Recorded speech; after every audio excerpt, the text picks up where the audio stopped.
Olá, amores especiais! Tudo bom com vocês? Prontos aí para mais uma live aqui no nosso Instagram? Sejam muito bem-vindos!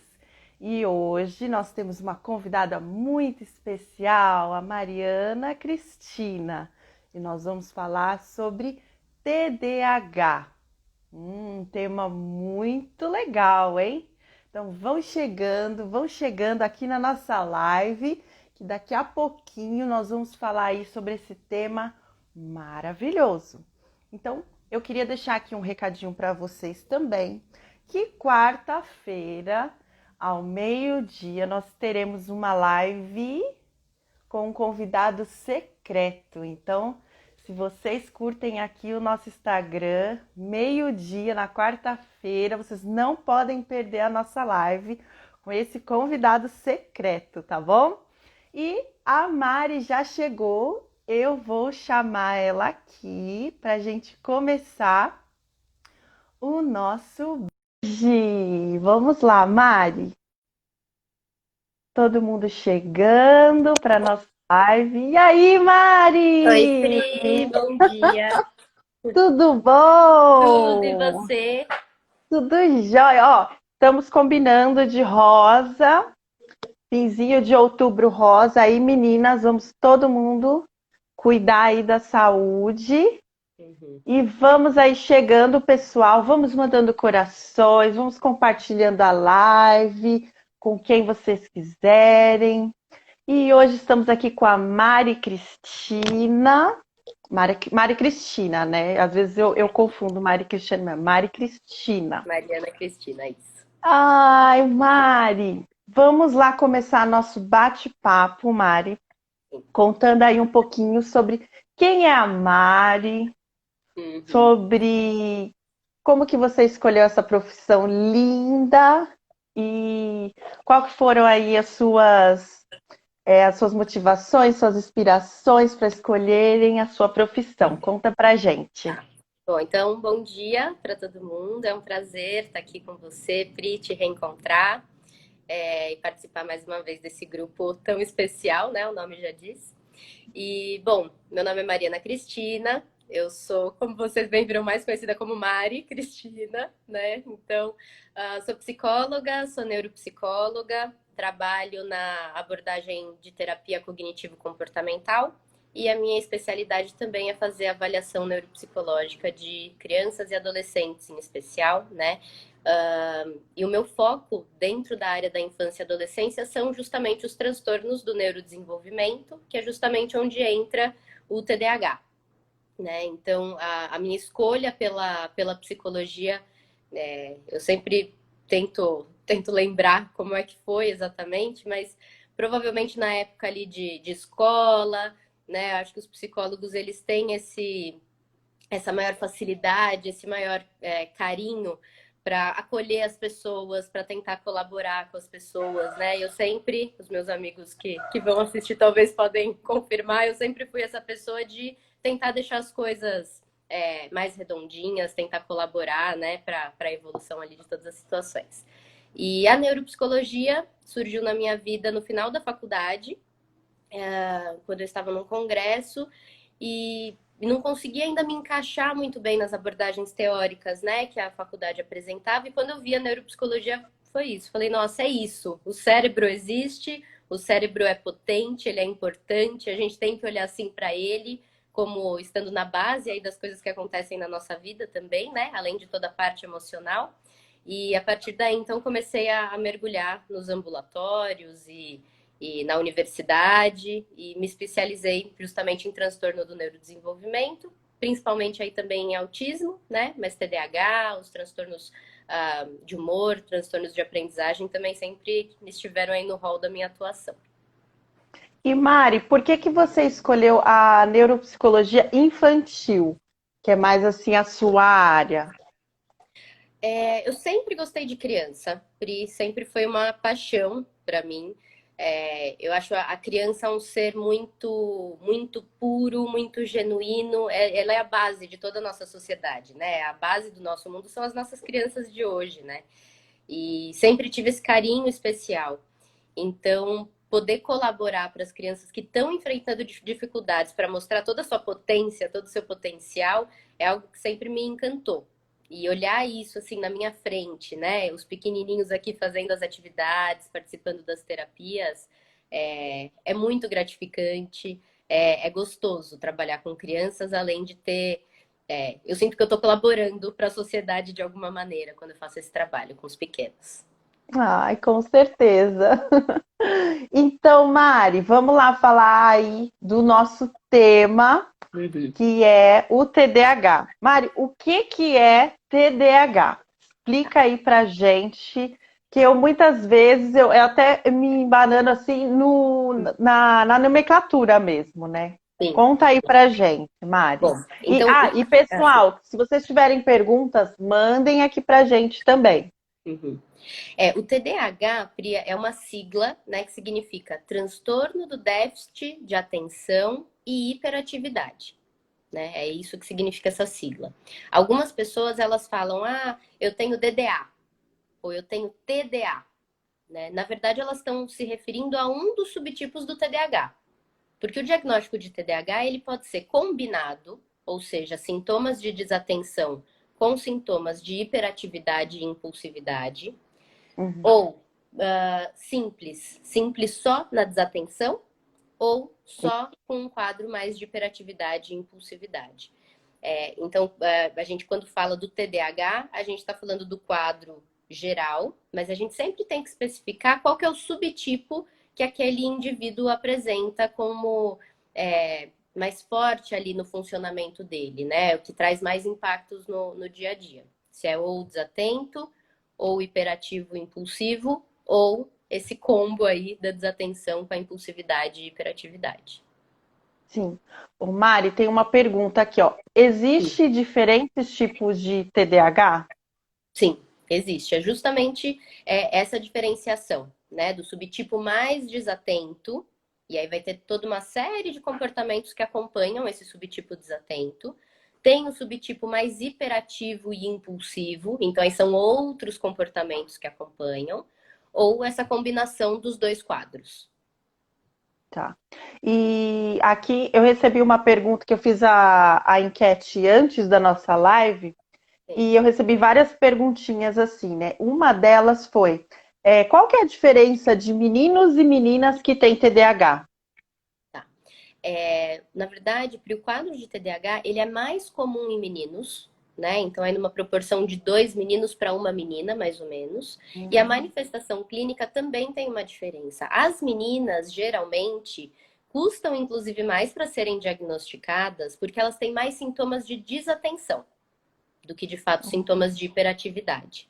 Então, meninas costumam ter mais sintomas de dispersão, ficar mais no mundo da lua, né? E a gente sabe que crianças que só são desatentas, que ficam mais no mundinho delas, elas dão menos trabalho do que as crianças que são mais hiperativas e impulsivas, que já é uma Uhum. característica que acompanha mais os meninos. Então, inclusive, o diagnóstico das meninas, ele é mais trabalhoso e mais desafiador por conta disso. Elas Sim. acabam não manifestando, externalizando tanto a dificuldade quanto os meninos que costumam ter mais as questões de hiperatividade e impulsividade. Quando você fala, Mari, assim, no mundinho da lua, é aquele olhar perdidinho, assim? Ou É, não? você vê que ela está pensando em alguma outra coisa, está mais voltada Tá. para as questões internas dela. Não à toa, Pri, muitas crianças com TDAH, subtipo desatento principalmente, são confundidas, e o oposto, vice-versa também, né? Com crianças Aham. do espectro autista. Porque a Sim. gente fala muito que no espectro autista a criança fica mais no mundo dela, né? Sim. Mais introspectiva. E no TDAH é de outra maneira, na verdade, que isso aparece, né? No espectro autista, essa introspecção aparece por uma ausência de movimento pró-social. Eu fico mais Tá, comigo porque tá. justamente a questão da sociabilidade não é o meu forte. No TDAH, Sim, geralmente não aparece essa questão de introspecção por uma aversão ou dificuldade com o social. É porque ela tá sim, ali com os pensamentos dela mesmo. sim. E na escola, Mari, como que a professora lida assim com essa questão? Como é que ela, tipo, chega para a mãe e fala, olha, eu tô desconfiada que seu filho ou seu filho, Tá, né, tem aí. Como é que você orienta? tá. A gente sempre tem que olhar também, Pri, na questão do diagnóstico de TDAH, para a idade da pessoa, né, sobre a qual a gente está falando. Então, Sim. nos pré-escolares, nos muito pitiquitos, tem algumas manifestações comportamentais características. Então, por exemplo, são crianças que elas não ficam muito tempo na mesma atividade. A gente sabe que criança troca bastante de Sim, atividade, mas essas sim. trocam mais. Você vê que ela não consegue permanecer, e a gente fala na neuropsicologia, sustentar a atenção, manter a atenção sustentada ali naquela atividade que ela está fazendo por um tempo suficiente para se divertir, para fazer, fica pulando, né, de uma para outra. Sim, Crianças que parece que não escutam quando são chamadas, crianças que sim, às vezes não têm senso do perigo, se expõem a riscos, né? Isso bem nos pequenininhos. Claro que os pequenininhos, eles ainda estão com o cérebro em formação, em desenvolvimento, né? Estão aprendendo habilidades, mas esses pontos já podem levantar aí uma luzinha pra gente. No caso das crianças maiorzinhas, né, dos escolares, a gente começa a aparecer assim, esquecer o material, aquela criança que sempre esquece a blusa na quadra, sabe? Assim, sempre esquece no armário Hum, as coisas, sei. sempre perde os objetos, né? Geralmente os pais falam: Nossa, eu tenho que refazer o estojo do meu filho 4 vezes no ano porque ele perde tudo. Opa, não Sim, é diagnóstico, mas é um sinal aí para a gente levar em sim. consideração. Crianças mais desorganizadas, mais impulsivas, a gente fala que no subtipo hiperativo e impulsivo, criança que parece que tem rodinha no pé, que não para quieta 1 minuto, movida a motor, né? O Sim, pessoal fala. sim. No quesito impulsividade, crianças que interrompem muito os outros, não sabem a hora de esperar, ou que acabam ficando completamente tomadas pela emoção diante de frustrações, isso também é um sinal que pode ser considerado, né? Sempre está envolvido em briga, em confusão. Então, isso aí na fase dos escolares, né? Sim. Muitas dificuldades de aprendizagem também podem, né? E provavelmente vão aparecer em decorrência desse quadro. Então, uma criança que está desatenta, que não consegue parar e focar e ficar ali concentrada por um determinado tempo, ela naturalmente, né? Ou é possível que ela tenha dificuldades no aprendizado também. Então, na hora da prova, pula a questão, ou, por exemplo, escreve a questão pela metade, né? Sim. Então tem uma série até de orientações que os profissionais da saúde, né, e até da educação que trabalham na área de consultório, eles podem promover ali e fornecer para as escolas de adaptações que podem colaborar para o desenvolvimento dessas crianças, né? Sim. Nos adolescentes, né, essas dificuldades elas acompanham também a evolução deles, né? Claro que com o aumento do nível da complexidade. As demandas do adolescente são, né, mais complexas e desafiadoras do que a das crianças, né? A vida vai se tornando mais complexa ao longo do tempo e as dificuldades continuam a aparecer.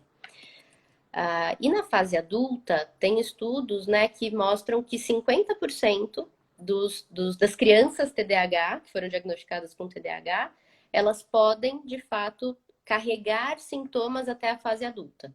Uma parcela tem uma suavização aí da sintomatologia, uma parcela menor tem uma quase regressão aí dos sintomas, né? Sobram poucas coisas do que era antes, Uhum. mas a grande parte leva as dificuldades ao longo da vida.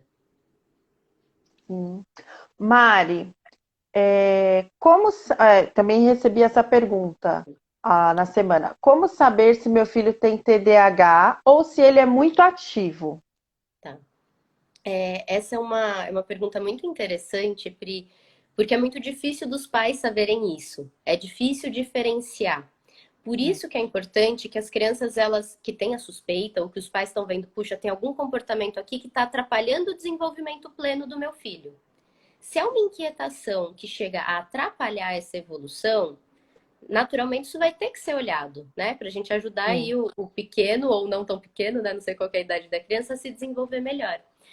Então, passar por um especialista que entenda, primeiro de tudo, né, de desenvolvimento humano e principalmente desenvolvimento infantil, é muito importante, porque é esse especialista que vai conseguir fazer essa diferenciação, que de fato é muito difícil. sim, Um dos critérios que são usados, né, para o diagnóstico é que a questão do o sintoma, né, esse comportamento, ele tem que aparecer em mais de um ou dois ambientes.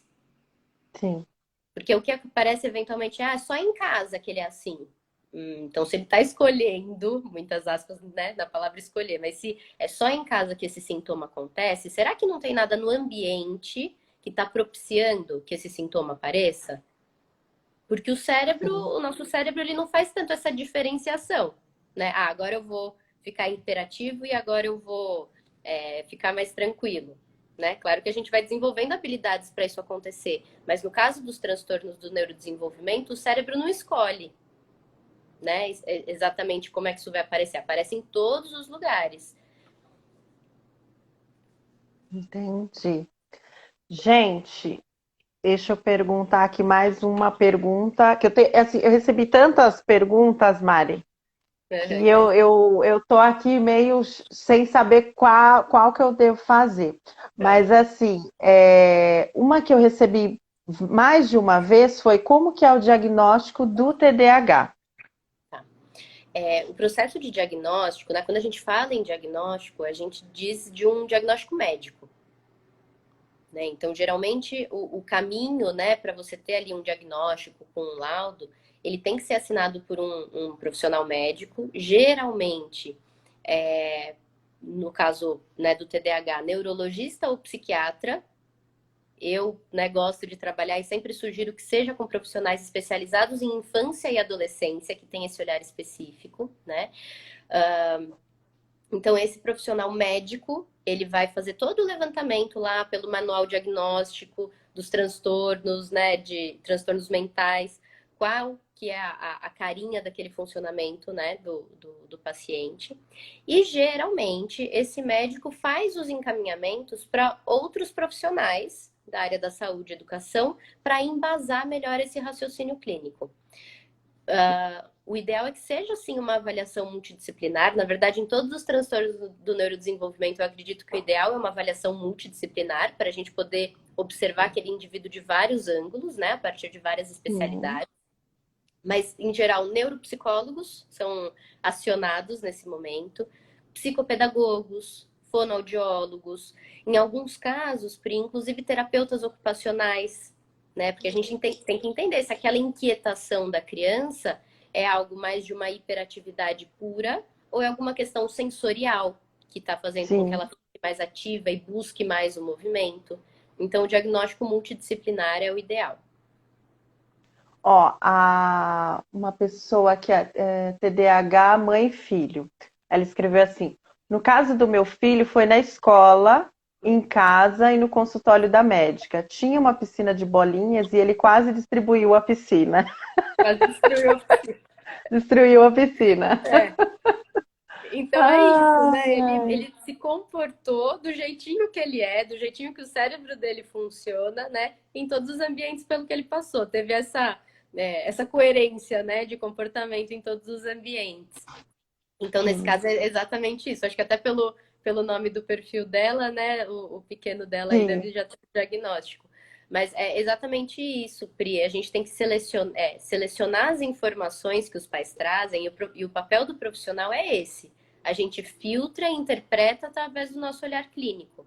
Nenhuma sim. informação ela é descartada, né? Os pais, principalmente quando são pais que informam bem, com precisão, eles têm todas as informações que a gente precisa para fazer um diagnóstico bem feito. E isso Sim. tudo, essa tradução, a gente que vai conduzir. E a gente que vai fazer esse jogo, né? Pegar as pecinhas que os pais trazem do quebra-cabeça, a gente vai unir essas pecinhas e vai falar: olha, formou isso daqui. A partir disso, como é que a gente conduz para melhorar aí o desenvolvimento do seu filho ou da sua filha? Ou o seu Sim. desenvolvimento, né? Porque agora tem muitos adultos chegando aí com suspeita de diagnóstico. Sim, sim. Inclusive, eu recebi também uma pergunta disso. Se a criança com TDAH não for diagnosticada e tratada, né, na infância, Uhum. quais serão as consequências para a sua vida adulta? Tá. A TDAH mãe e filho, né, o perfil acabou de falar, que ela e o filho são TDAH, né? Tem Somos esse diagnóstico. TDAH, E essa isso. questão hereditária do TDAH é muito alta. É um dos transtornos que tem, né, essa chance, se eu tiver um Sim, filho e eu for TDAH, a chance dele ser também é bem alta, né? sim. Então, desculpa, Pri, eu perdi um pouco a pergunta a partir desse meu comentário. Ah, sim. Ó, se a criança com TDAH não for diagnosticada e tratada, quais serão as Sim, consequências para a vida adulta dela? sim. Podem, né, ser diversas consequências. Então, o TDAH, a característica da desatenção é justamente essa, né? Não é que a gente não tem atenção. A nossa atenção, ela não se fixa, não se concentra na atividade esperada pelo tempo suficiente, né? Então, o pessoal fala, eu tenho um déficit de atenção, eu tenho TDAH. Eu não tenho atenção. Não, não é que você não tem atenção. Você tem, você só não fixa onde tem que fixar na hora certa, né? Então, Sim, acabam sendo adultos que são mais dispersos para fazer as atividades. No ambiente de trabalho, isso pode trazer muito problema, né? Porque é sim. uma demanda e uma exigência muito maior. Se a gente for pensar num profissional, né, que é um executivo, uma das grandes marcas do TDAH são dificuldades de funcionamento executivo, que é justamente essas habilidades cognitivas que estão situadas nessa região frontal aqui do nosso cérebro, né? O nosso Vem cá, córtex vem cá. frontal. Peraí, Mari, chegou aqui uma Ah, pessoa. não. Vem cá, vem cá, vem cá. Fala aqui com a Mari. Não, não, nós vamos deixar. Fala aqui, fala aqui. Cadê o meu Oi, bonitinho? Oi, meu oi, Fala, bom bonitinho! dia, gente. bom dia, gente. Fala, oi, Mari. Oi, Bonitinho! Mari. Dá tchauzinho Oi, pra ela. Tchau. tchau, Ele vai Iô! andar de bicicleta agora, Ai, Mari. delícia, delícia. Bonitinho demais, sempre estiloso. Não, mentira, as calças Ai, dele aqui. desculpa. É que eles entraram para pegar a bicicleta, então mexeu tudo aqui. Mas Sim, Mari, aí, pode então, Pri, continuar. assim, as questões de funcionamento executivo, elas estão localizadas aqui no nosso córtex pré-frontal, né? Uhum. E alterações nessa circuitaria que são responsáveis pelos sintomas do TDAH. Então, quando a gente pensa num grande executivo, para ele dar conta das funções dele, ele tem que ser uma pessoa planejada, organizada, ele tem que ter jogo de cintura, ele tem que lidar com várias informações ao mesmo tempo para atingir a meta, né? No caso do TDAH, são essas habilidades que geralmente estão prejudicadas. São habilidades Entendi. necessárias para a gente conseguir, né? Por exemplo, seguir num trabalho de acordo, ou inclusive, né, a questão da impulsividade, da hiperatividade, ela pode atrapalhar as relações sociais em certo nível. Porque se a gente não, né, não desenvolve ao longo da vida essa habilidade de respeitar a vez do outro, entender que as coisas têm um tempo para acontecer, né, ter esse manejo social mais refinado, podem ser adultos que podem acabar sendo vistos como inadequados.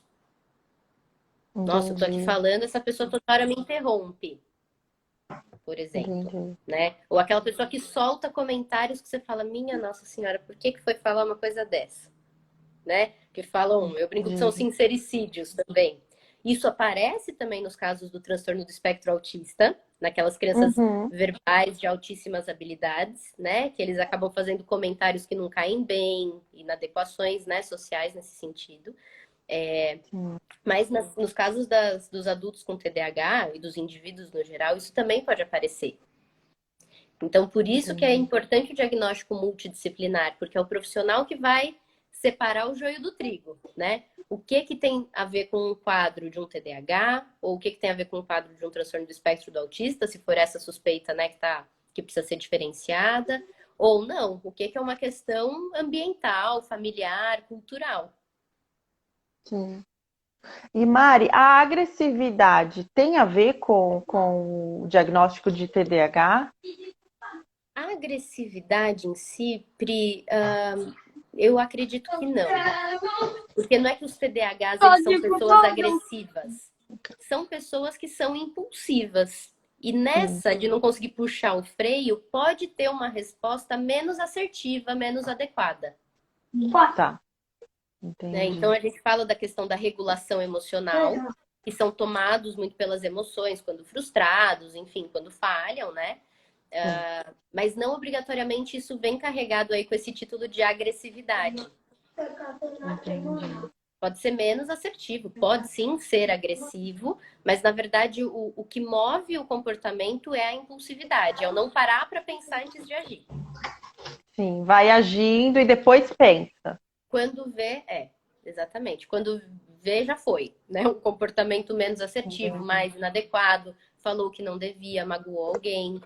Por isso que os Entendi. trabalhos de terapia são tão importantes, porque eles podem ajudar esse indivíduo a criar ferramentas, a desenvolver habilidades de resolução de problemas, de regulação emocional, de organização, planejamento, maior controle sobre a atenção. Sim. E qual que é a duração de um tratamento para TDAH, Mari? Não, não tem uma duração específica, né? Acho que sem todo tratamento ele vai depender da evolução da sintomatologia. Né? Então, tratamentos que sejam mais estruturados, que consigam medir, de certa forma, a evolução, né, desse sintoma, e a gente vê a evolução do sintoma avaliando o impacto que esse sintoma tem na vida. Então, eu tô aqui porque eu sou muito desorganizado, por exemplo, né? Chega um adolescente, Uhum. uma criança, eu sou muito desorganizado. A partir do momento que aquele indivíduo, no ritmo dele, conseguir se tornar mais organizado para aquelas demandas da vida dele, ok, então vamos seguir para o próximo sintoma ou a gente fica aqui como profissional stand-by esperando para ele retornar se for preciso em algum momento e a gente reforçar alguma habilidade. Mas um tempo de tratamento acho que é muito difícil da gente falar que existe. Entendi. Cada um tem o seu Cada um. tempo, né? Exatamente. Entendi. E Mari, como que recebi também algumas perguntas e eu meio que coloquei assim tudo em uma só, sobre os medicamentos para TDAH. Como Tá. que se existem assim medicações para melhorar, Uhum. se não, como que funciona? Sim. Eu vou fazer uma análise mais superficial desse assunto, Pri, porque ele diz respeito aos médicos, né? Que tem Sim, essa formação deles bem específica para falar a respeito dos medicamentos. Mas sim. sim, existem os medicamentos geralmente estimulantes, que são utilizados no caso de indivíduos com TDAH. Sim. Tudo vai depender, claro, né? Do ajuste da dose, do médico também ser especializado em desenvolvimento infantil para ter uma mão fina, né, e cuidadosa na hora de fazer a medicação. Mas geralmente a nossa indicação é que seja um tratamento também multidisciplinar e combinado. Uhum. Né? Então, a medicação, se for necessária, associada à psicoterapia. Sim. Ou a psicopedagogia, ou a fono, né? Depende ali da carinha daquele indivíduo e das dificuldades que são mais importantes naquele momento. Mas o tratamento combinado, ele é sempre o ideal. Nós que trabalhamos com desenvolvimento infantil, eu acho que talvez os colegas que estejam assistindo podem me corrigir, mas dificilmente o encaminhamento é só para tratamento medicamentoso. Sim. Porque o medicamento ele não desenvolve habilidade. O que desenvolve habilidade é um terapeuta, é um profissional que vai ali moldar, no bom sentido, claro, né, aquele cérebro para funcionar de uma maneira que seja mais eficiente na vida. Sim, sim. Com certeza. E Mari, um dos tópicos que eu pensei para o nosso bate-papo é o Uhum. cuidado com as famílias. Sim, Como que você vê isso? Como que a família participa do tratamento? sim. Como que é isso para vocês? Eu acho que é essencial, Pri, e assim como em todos os transtornos do neurodesenvolvimento, a família ela tem um papel de extrema importância nessa parceria, né? Ela faz parte da equipe, a família. Então, é muito difícil a gente, por exemplo, né, o médico vê o paciente uma vez a cada 3 meses, que seja uma vez por Sim, mês, em alguns casos que sejam mais intensos, né? O profissional psicólogo geralmente vê o paciente de 1 a 2 vezes na semana, 1 horinha. sim, Se a gente vai colocando isso na ponta do lápis, né, dessas terapias mais especializadas é muito pouco tempo. Onde é que a gente precisa investir energia E quem são os pilares aí também desse avanço? Família e escola. Porque é onde a criança passa a maior, né? O indivíduo passa a maior parte do tempo. Sim.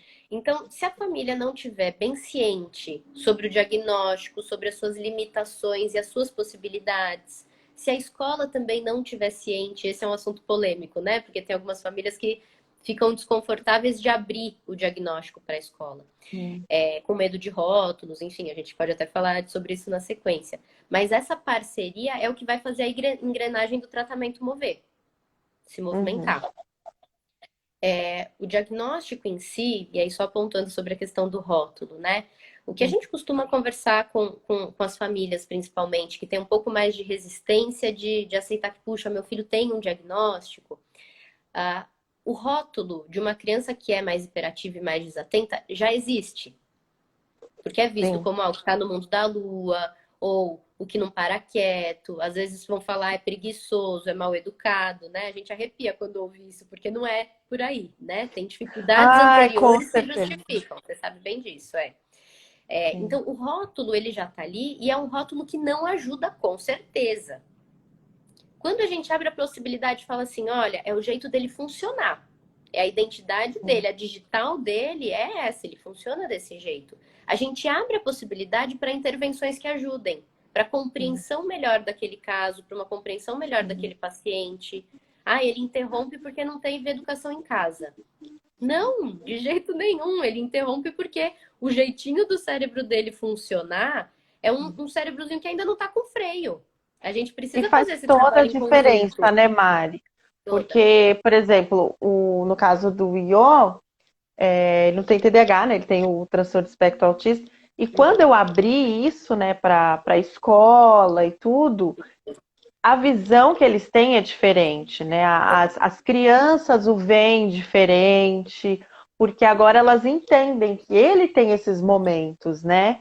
Exato. Então não é um rótulo negativo, né?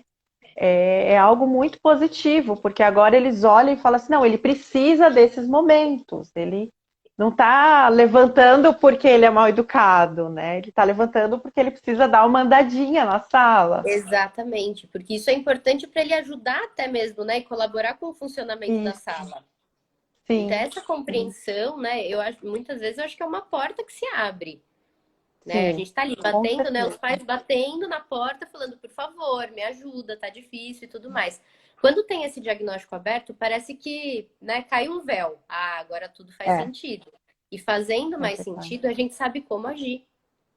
Sim. E isso vai fazer a E diferença. tem que ser uma parceria mesmo, escola, terapeutas e família. Sim. Né? Porque não adianta só um lado, né, se mover. Todos têm que se mover ali em conjunto, né? Sim, sim. Ó, teve aqui uma mãe que falou aqui, ó. Peraí, ó. A Ali, né? Na primeira escola do Rick, assim que saiu o diagnóstico, eles recusaram ele e pediram para que eu tirasse ele da escola. Nosso primeiro bullying, ela falou. Isso é muito triste. É muito comum, é muito triste. Nossa! Mas, em certo sentido, Ale, que bom que ele não ficou lá. Sim, porque era uma escola horrível, Ale. A gente já pode entender que não daria conta mesmo de ajudá-lo e a se desenvolver cada vez melhor. Né? Obviamente que é uma situação extremamente desagradável, muito triste, né? A gente se sente muito injustiçado e realmente está sendo, né? Nessas situações. Mas a gente tem que deixar o nosso filho num ambiente em que a gente saiba que ele vai ser bem acolhido, bem trabalhado. Talvez não seja onde a gente quer, né? Às vezes os pais eles sonham com a permanência em algumas instituições, falam, nossa, queria tanto que estudasse ali. Mas não, às vezes não combina, né? Às vezes aquela instituição era ótima para o pai, né? Tem isso de querer colocar o filho na escola em que estudou, mas para aquela criança não tanto, né? Então a gente tem que sempre achar um lugar em que faça esse acolhimento. A família e a escola, elas têm que ter esse contínuo. A escola é um contínuo da família, querendo ou não, né? Onde ele vai criar relações, vai desenvolver outras habilidades também. Ih, Mari, ó, chegou uma. Aqui, ó. A psicóloga da escola era a que mais recusava ele. Ih, Mari! Agora. Tem profissionais e profissionais, né, Ale? Eu acho que Jesus! muitos profissionais, e assim, não vou defendê-la, tá? Mas tem uma Aham, questão que é da própria falha da formação. Isso sim. não tem como a gente negar, infelizmente. Eu acho que a psicologia, ela ainda tem muitos, né, passos para dar em relação à formação dos nossos profissionais. Então, eu até vi que ela comentou que era novinha psicóloga, né? Mas mesmo sendo recém-formada, algumas universidades, elas, eu acredito, né, que deveriam investir mais nessa formação da Sim, própria neuropsicologia, dos próprios sim, transtornos do neurodesenvolvimento, fazendo essa aproximação mais multidisciplinar. sim. Então, assim, né, Pri, acho que a palavra que tem se repetido, tanto na questão do diagnóstico como na questão do tratamento, é o multidisciplinar. Sim, E aí a família entra como com parte desse certeza. processo também, né? Na parte do tratamento. Sim, porque faz toda a diferença, né, Mari? Toda a Sim. diferença. Tem um ponto Ah, que... Uhum. Desculpa, pode não, falar. pode falar, pode falar. Tem um ponto que eu acho que é importante comentar, que é de um conceito que a gente usa na neuropsicologia, né, principalmente, enfim, na medicina também, que é a da epigenética. O que que significa epigenética? O impacto do ambiente onde o indivíduo está inserido na genética dele, na manifestação de algo que está ali nos genes, né? Então, qual que é a ideia? Se eu sou uma pessoa, por exemplo, que eu nasci com a minha genética característica de um TDAH muito, muito grave. E eu fui colocada aqui nessa vida em uma família que é uma família muito organizada, muito planejada, aquelas famílias assim que controlam o aparecimento desses sintomas. A manifestação do meu comportamento, ela vai ser muito menos intensa do que se eu tivesse numa família que não é tão estruturada em termos de planejamento, organização, etc. Da mesma Hum, maneira, se eu nasci com uma genética de um TDAH muito leve e chego aqui nessa vida numa família que é muito desestruturada, com muita pouca capacidade de planejamento, organização, é uma família mais agitada, mais impulsiva, a manifestação desse meu comportamento vai ser mais intensa nesse contexto. Então, estou falando isso justamente para a gente firmar na importância dessa coesão, dessa coerência, desse trabalho sim, familiar também na condução desses transtornos do neurodesenvolvimento. Porque o sim, conceito de transtorno de neurodesenvolvimento é justamente de transtornos que começam logo cedo no nosso desenvolvimento. Né? Já lá na infância, já vão dando alguns sinaizinhos e, né, são crônicos, nos acompanham ao longo de toda a vida. sim. Tô aqui só pensando aqui no que você falou, hein, Mari? Uhum. Nossa, refletindo, pensando se eu sou Sim. organizada, se eu não sou, Os pais, né, se eu Pri, aí a gente ajudei o vai pegar Iô, um se pouco. eu não ajudei. Mas os Tô pais, eles são os grandes refletindo. modelos, né? Aqui entrando nesse lado Sim, bem psico, né? Os pais são os nossos grandes modelos desde sempre. É, sim. tanto é que aqui em consultório, né, a gente costuma falar muito sobre isso. Como é que vocês, pais, né, e vocês, família, resolvem problemas Uhum. familiares, que seja? Como é que vocês se portam no trânsito? Como é que vocês se portam nas Sim, relações? A criança, ela vai aprender a partir desses modelos. Então, não adianta resolver a situação com a criança na sim. base do grito e querer que na hora que a criança está irritada, ela não grite. Da onde que vai tirar Né? essa informação, né? De que não é para gritar na hora que tá brava? Se foi assim que aprendeu das figuras de maiores, né? De maior referência na vida delas. Sim, com certeza. E é bem por aí. Eu já até comentei isso numa live aqui que eu fiz, que quando eu tô nervosa e tal, eu falo muito que saco, né? Ai, que saco. E um dia a gente foi numa loja e a moça assim barrou a gente, né? E falou assim: não, vocês precisam primeiro passar o álcool gel e tinha que medir a temperatura. Aí o Iô virou para ela, e o Iô não é muito de falar, né? Ele virou para ela e falou assim: ai, que saco! Eu falei, meu Deus, que vergonha! De onde será que ele tirou isso, Da né, onde? Não gente? faço a menor ideia da onde foi. Mas esse E é tipo de muito comportamento a gente tem que isso. ficar muito, muito atenta mesmo. né? Porque Sim, eles são uma sim, esponja, eles absorvem tudo sim, que a gente fala e tudo que a gente faz, e os modelos todos que, né, a gente apresenta para eles, eles vão reproduzir. sim, Então, esse é um com cuidado, certeza. principalmente nas crianças com TDAH, que a gente tem que ter, né? De dar bons modelos, de dar modelos Sim, adequados, modelos de como a gente se organiza, como a gente resolve problema de maneiras adequadas e eficientes, né? sim, com certeza. A Lê falou que não foi meu, não, é do pai, É do lógico. pai. Aham. Sim, com certeza. São os pais, nós mães, São os somos pais. Aham. perfeitas. As mães se protegendo, né?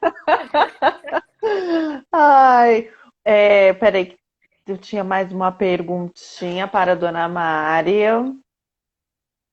Aqui as perguntas somem no meio de tanta. Ah, sim. Ô, Mari, eu queria que você falasse só um pouquinho, que nosso tempo tá assim, ó, indo embora, sobre a importância do diagnóstico neuropsicológico, né? Tanto para o TDAH, que é o nosso tema, mas eu queria também que você falasse para as outras, né, também. Uhum. A avaliação neuropsicológica, ela na verdade tem como objetivo fornecer um mapa sobre o funcionamento cognitivo daquela pessoa, daquele indivíduo, né? E quando a gente está falando desse mapa do funcionamento cognitivo, a gente está falando da forma como está estruturada e funciona a capacidade de atenção, a capacidade de memória, a capacidade de linguagem, a capacidade de raciocínio, né? Dentre outras habilidades cognitivas que a gente avalia. Por que que esse mapa é importante, Pri? Para, né, maior parte dos transtornos, se não todos, né, os transtornos do neurodesenvolvimento. Porque a partir desse delineamento de como funciona aquele indivíduo, as intervenções elas podem ser mais específicas. Então, né, a gente sabe, tem sempre alguém que é mais visual, tem alguém que é mais verbal, tem alguém que é mais tátil, mais concreto. A avaliação ela vai poder falar, olha, vai por esse caminho que esse caminho aqui tá bacana. Esse caminho aqui, esse indivíduo responde melhor.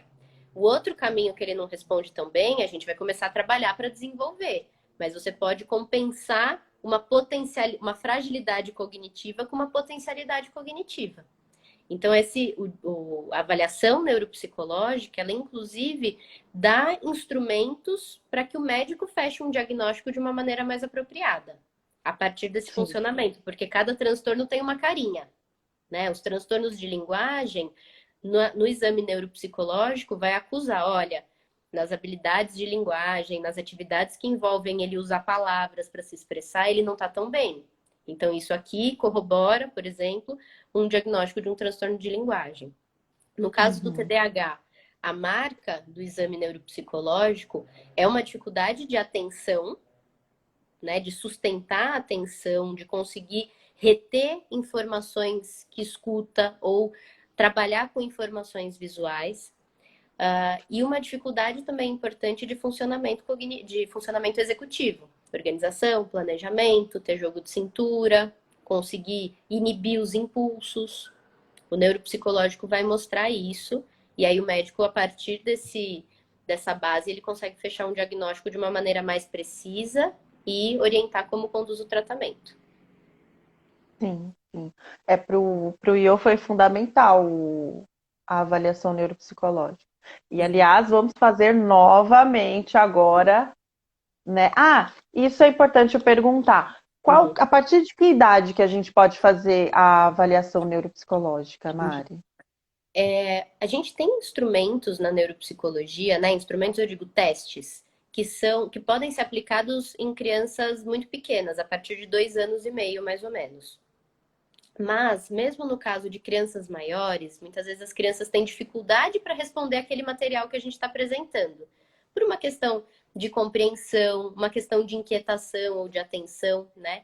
Então, a avaliação neuropsicológica, eu pelo menos defendo isso, né, bastante, ela não é só teste. A avaliação neuropsicológica não é só testagem. Ela é uma compreensão sobre o funcionamento cognitivo daquele indivíduo a partir do olhar cognitivo, do olhar para como aquela cognição está se desenvolvendo. Então, a avaliação pode ser tanto mais quantitativa, E aí vão dar dados, números, mas também uma avaliação da qualidade dos processos, qualitativa, através da brincadeira. Isso nos bem pequenos a gente faz bastante, né? Principalmente Uhum. quando eles não respondem aos testes. Da brincadeira lúdica, imaginativa, a gente faz atividade de faz de conta, finge cenas para ver como é que ele retorna, né? E responde a partir da cena que a gente criou. Então, a avaliação neuropsi, ela pode ser tanto quantitativa, mas a gente nunca deixa de olhar para qualidade, para avaliação qualitativa daqueles processos. Tá. Muito importante, hein, Mari? Agora, últimas perguntas que a gente tem para hoje, porque nosso tempo está indo embora. E eu queria saber, Mari, agora de você. O que que você aprendeu de mais importante na sua profissão até hoje, Mari? Nossa, que difícil essa pergunta, hein, Pri? Não estava esperando por essa. Ah, essa é surpresa. É surpresa. Ou eu que não foquei a minha atenção naquele roteirinho, né? O que eu aprendi de mais importante, Pri, acho que é respeitar o tempo dos pacientes, né? Respeitar e entender o funcionamento dos pacientes e das suas famílias.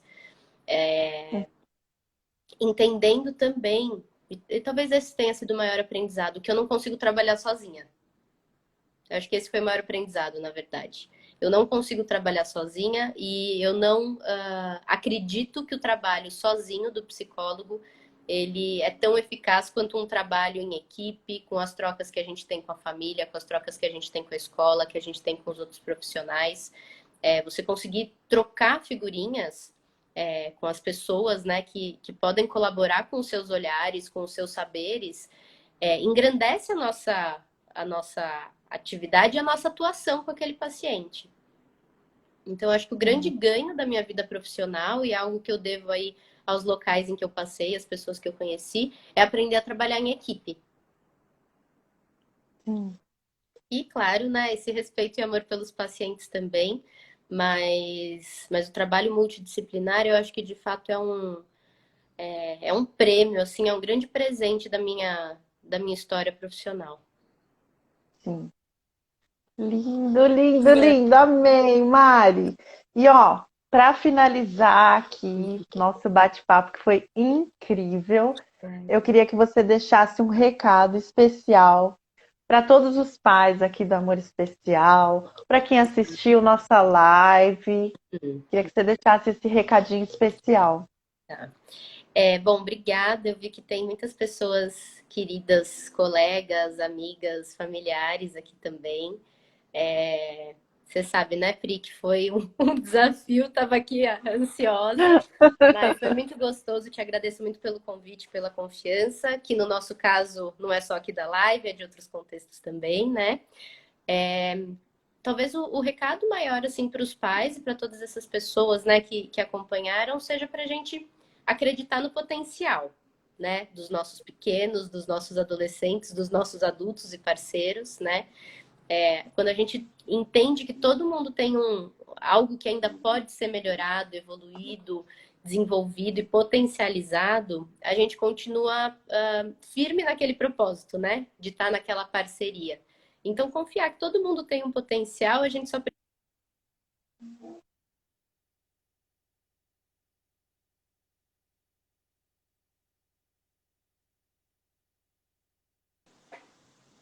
Oi, precisa. deu uma travadinha, Mari. Desculpa. Então, só confiar que a Vai gente lá. pode encontrar esse potencial e a gente pode fazer um ótimo proveito dele. E a gente falar de desenvolvimento de potencial não é só para ser eficaz e produtivo, é para a gente ser mais feliz mesmo, né? Então, acho que é isso. Confiem no potencial de quem está do lado de vocês, que as coisas boas vão aparecer sem sombra de dúvida. Ai, amei, Ai, Mari! Maravilhosa! Mari ai, Cristina, gente, ó, quem quiser aí saber mais sobre Mari Cristina, sigam ela aí no Instagram, @ma_cristinas. E aí vocês podem, né, depois conversar com ela, saber onde ela atende, né, Mari? sim, com Quem certeza. quiser aí falar aí mais com a Mari. E sigam também o grupo de paz, Amor Especial. E próxima live será uma live surpresa na quarta-feira. Gente, não percam. Meio-dia teremos um convidado muito especial, tá, Mari? Ó, tá convidada para assistir nossa live. Vou colocar na agenda já. Mari, grande beijo. Deus abençoe muito sua vida. Você é uma querida, querida, querida. Ai, obrigada, Pri, pela confiança, pelo carinho de sempre. Pode me chamar mais vezes, que agora eu gostei disso, hein? Ah, legal, hein? Ó, já vamos pensando outro tema, hein? Combinado, vai ser um prazer, Pri. Vamos fazer mais lives, então. Um beijo para todo mundo que assistiu. Beijo, Mari. Tchau, um beijo, gente. Ótimo fim de semana. Tchau, beijo. Tchau.